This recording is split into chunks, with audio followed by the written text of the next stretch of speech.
Halloween way, but in the sense of totally surrendering to stillness, to peace, to relaxation, to whatever the experience entails. But believe it or not, Shavasana is actually a really advanced posture, and it's not always easy to be still and to relax. So with a few tips, hopefully you'll learn to love your Shavasana. So as you can see, David, Shavasana is typically done on your back with your legs long and your palms facing up. But you can always do it on your side in a fetal position or on your belly with your palms stacked and your forehead resting on your hands, or with one ear on the floor and your arms alongside you. If it's not comfortable to have your legs long, you can always have your feet on the floor and let your knees fall in toward one another. Otherwise, you can have your legs long and let your toes flop out to the sides. If you still need some relief in your lower back, you can place some blocks underneath the backs of your thighs.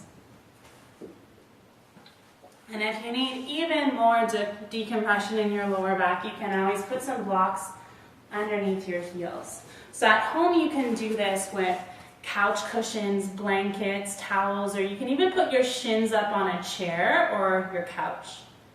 So once you set up your legs, you'll give your tailbone a little tuck, just so that you have some length in the lower back, but you still want the natural curves in your spine with a bit of space between the lower back and the floor.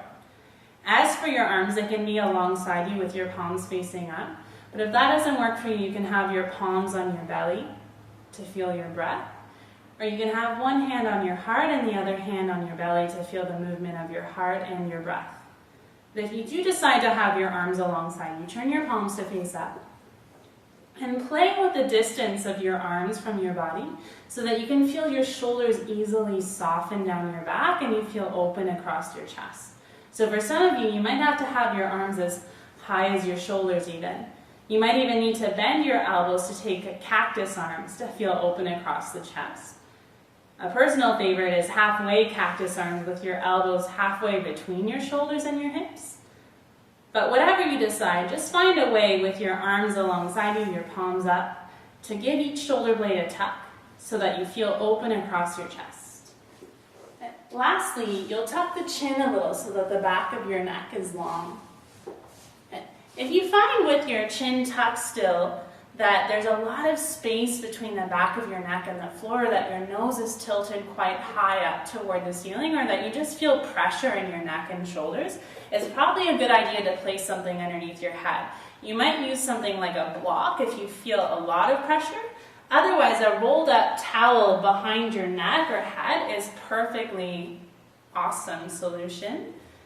So you'll give your chin a little tuck to feel the length through the back of your neck. Feel your head heavy.